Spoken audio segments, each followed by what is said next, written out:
Hey, what is going on YouTube? In today's video, we are going to create a PowerShell monitoring script.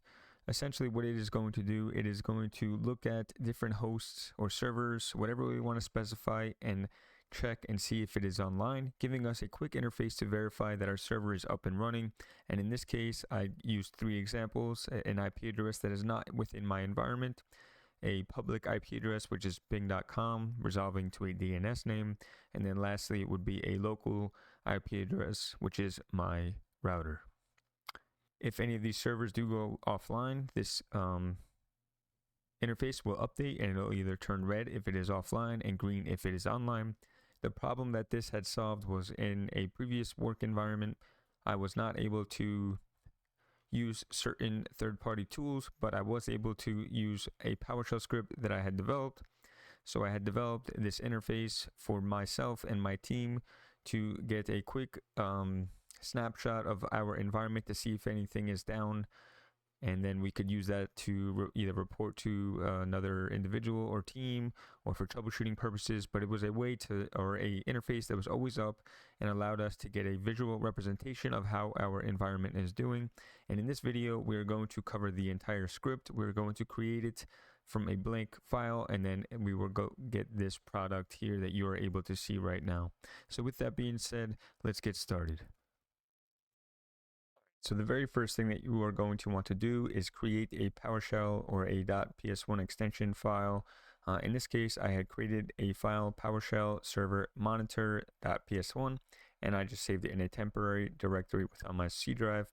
And then from that point, go ahead and start the script. So the very first thing is we are going to want to use the add type commandlet, and then in there we are going to add the presentation framework, which is going to allow us to create this interface. So let's go ahead and start with that.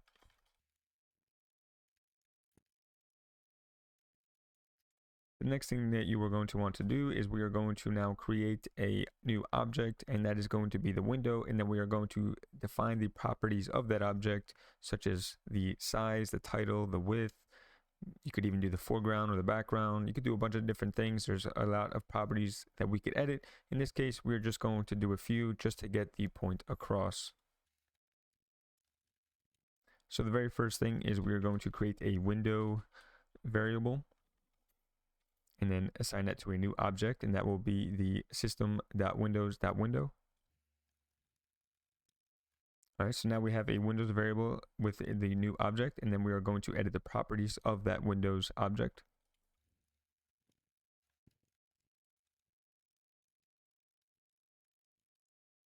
These are obviously an arbitrary number. You could put whatever you think is best for your solution.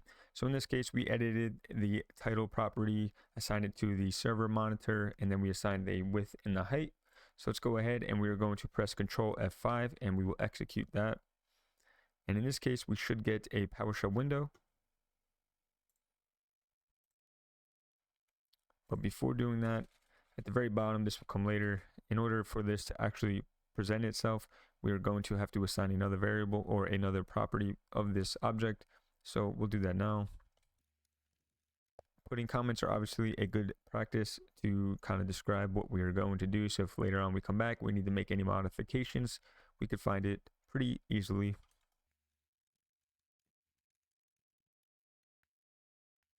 And as you can see, after pressing Control F5, if you go to the top and run without debugging, you will get the interface. Here's the server monitor, here's the size. You go ahead and play with that number, with these numbers, to adjust the size as you deem fit.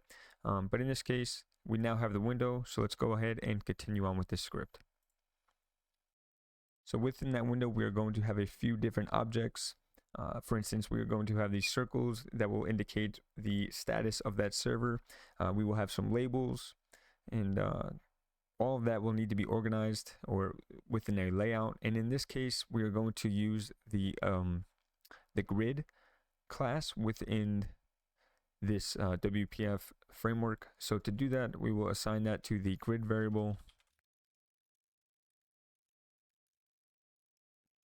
And then we will use this later on as we are assigning the different objects with the different, the circles and the labels. We will use this grid to assign those different positions. Similar to a table in Excel, it will use columns and rows in order to present that information on that interface. Next, we will create our first function. It is pretty straightforward, but as I go through it, I will explain it. So first, we will define the function. Within this function, we will need to pass through some parameters. So let's go ahead and do that now.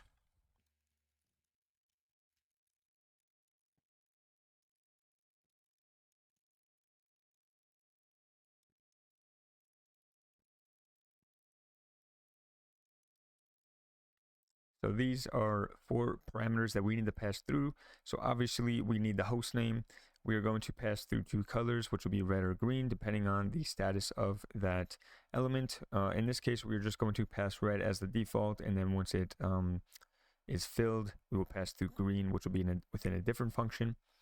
And then at the very bottom, these last 2, these are going to be 2 variables or margins used to dynamically update the labels or the hosts within this interface. So for instance, later on, if we wanted to add another interface or another server that we would like to monitor, you will see this better as we go on with this script. But instead of having to statically or manually type in each circle and margin and label and stuff like that, we're going to go ahead and create a function that will do that all for us. All we would have to add in the future is just the host name, and then the rest will happen with this function here. So let's go ahead and finish this out.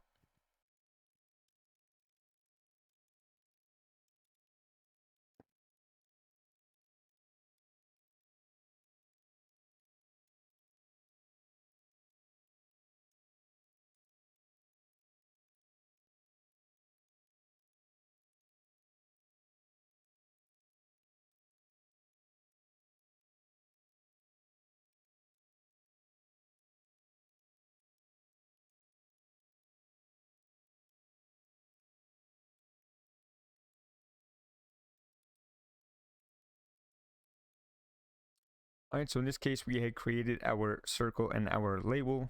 So we had created a new object and assigned it to the circle variable. In there, we again edited the properties of that object. And in this case, we had assigned the width and height to 10. We aligned it for the horizontal to the left and for the vertical to the top. And then last but not least, we passed through the color parameter for the fill and then the margin for the margin there. And then as we go down, the same thing, we created a label, and then we assigned the content property to the host name, which will be passed through.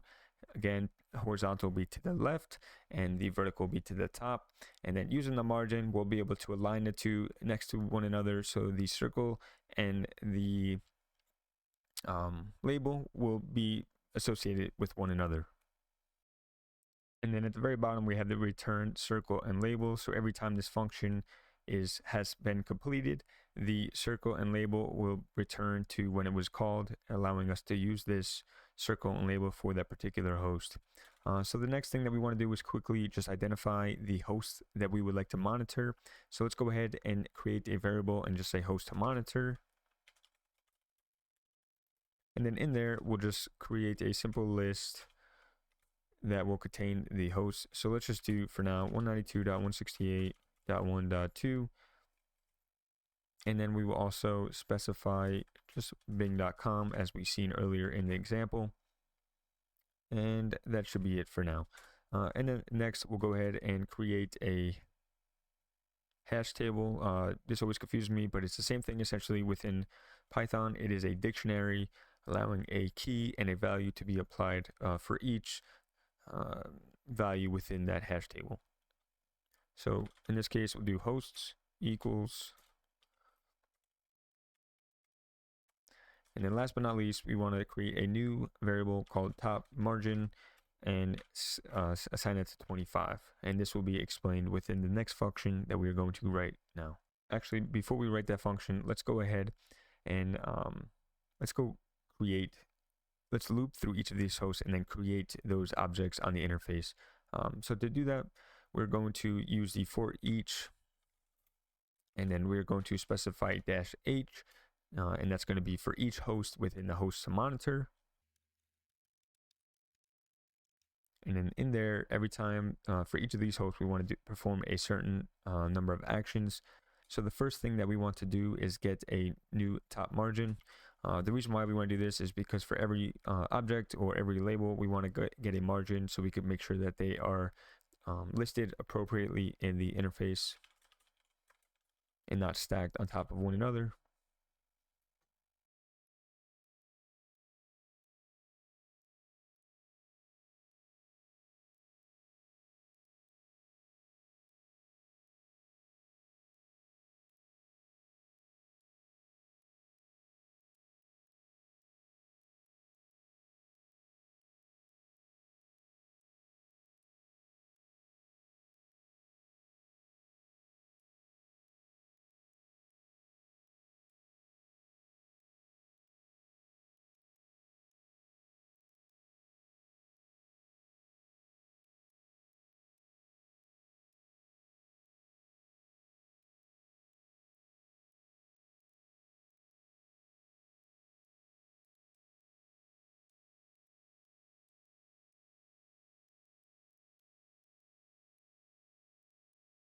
All right, so from there, we're going to go ahead and create another variable, circle margin, and we're going to, again, create a object for that variable.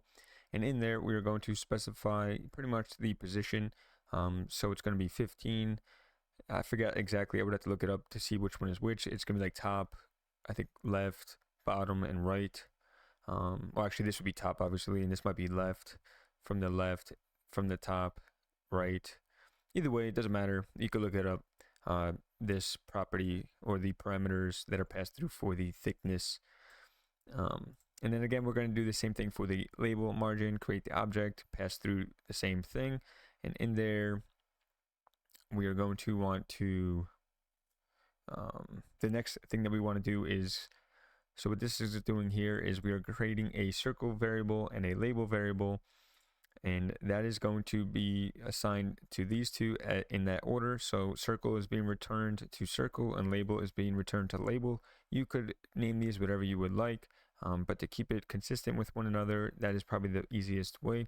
And then from there, we are going to specify the function that we want to run, which is create host UI.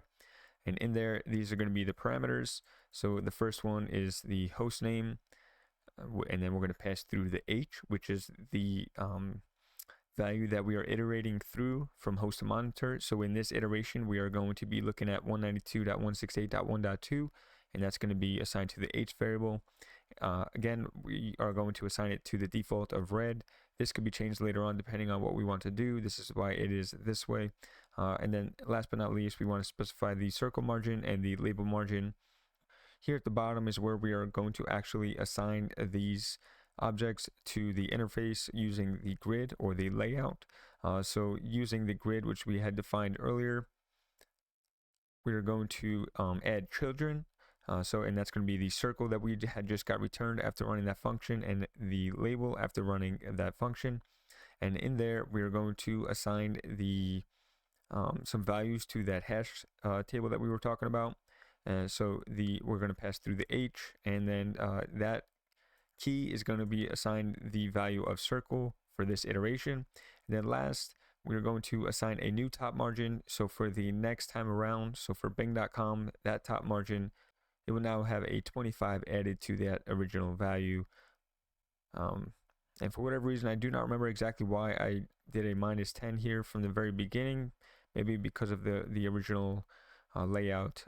But in this case, it's going to add that 25. So for that next one, and for everyone thereafter, it will have that value. So it increases the distance from the top down.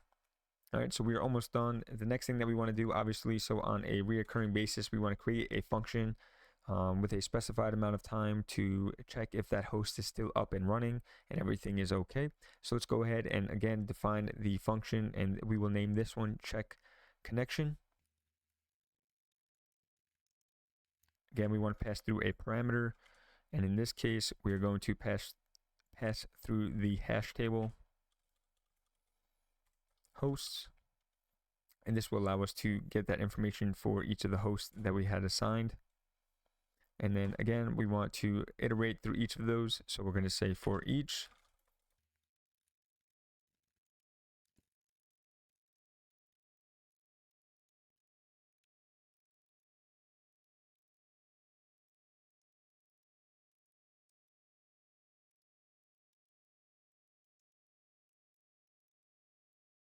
And that's pretty much all we need for this function. So we pass through the host parameter, and then we're going to loop through each of the hosts within that hash table. And then for the first host, we're going to perform a if statement, and we're going to test connection commandlet, pass through the H, which is going to be, in this case, so for each host in host dash keys, so we're looking at the keys only, and in this case the key will be the host name, as you can see here, host and then H. And then we're going to only do that once. So if it gets a pass, if there's no fail of that commandlet or no error, it will exit, and this will be performed. So the host's H in that value will fill with a green, which is the circle. And then if it fails, it will be a red. The only reason why the red is necessary, obviously, is because if for whatever reason if the host was green and we didn't include this function, but it later goes down, then it will never get updated and show that it is offline until we just pretty much turn off the script and rerun it. So in this case, every time this function runs, it will turn green if it is online or red if it is offline. Just 5 more lines of code. So the next thing that we want to do is we want to get that assigned to the grid. So we're going to do window.content, and then we're going to assign that property to the grid that we had defined. And then below that, we're going to pretty much define a interval that we want to use, or specify that we want for the check connection function to run. So whether that be every 5 seconds, every 10 minutes, whatever the case may be, that is what we're going to do now. So let's go ahead and assign that to a timer variable, and we'll say for the new object,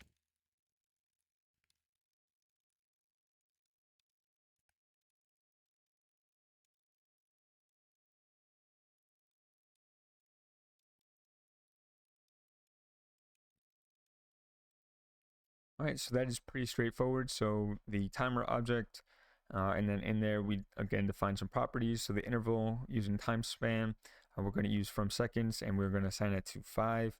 And then the tick, so pretty much every time that this runs, it will run check connection, and then we are passing through that hosts, which was defined here, and that is outside of a function, so it does not matter.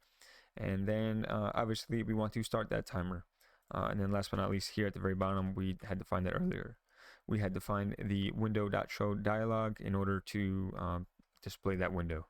All right, so upon executing, I noticed I had made one mistake, or 2 mistakes, I guess. In this case, I did not label that correctly, so it was not finding that variable that we had defined, new top margin or top margin. And then if we do execute that, you will see a little error showing the 192 and 168 and the other one above the circle. So let's go ahead and we'll just change this value here, and we'll just do 30, and that should be enough to get us kind of lined up in a better way.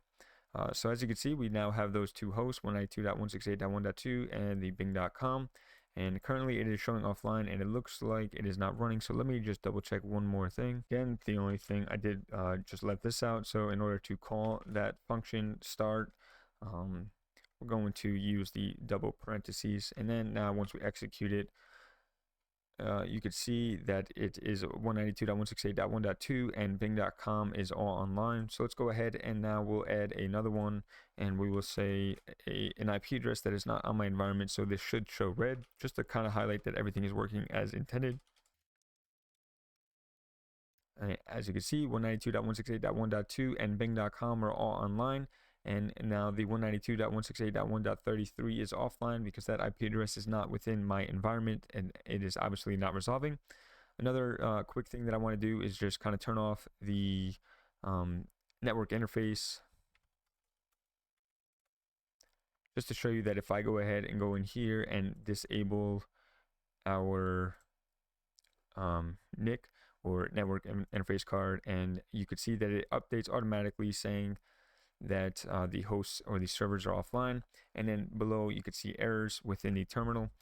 There's obviously ways to make it quiet and not present those errors if you ever wanted to, but in this case, for this example, that satisfies the requirement that I was going after.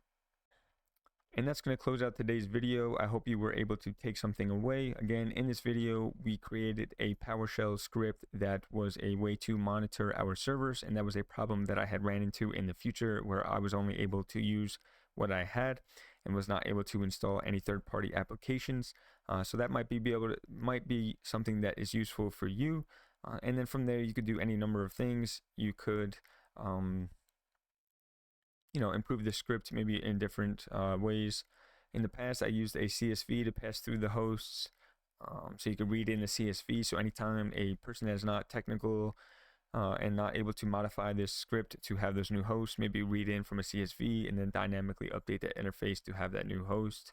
Whatever the case may be, I hope you were able to take something away. I will get another one out soon with another script that I enjoyed and used heavily in the past. But with that being said, that's going to close out today's video. If you enjoyed this video, drop a like, subscribe for more, and as always, never stop learning.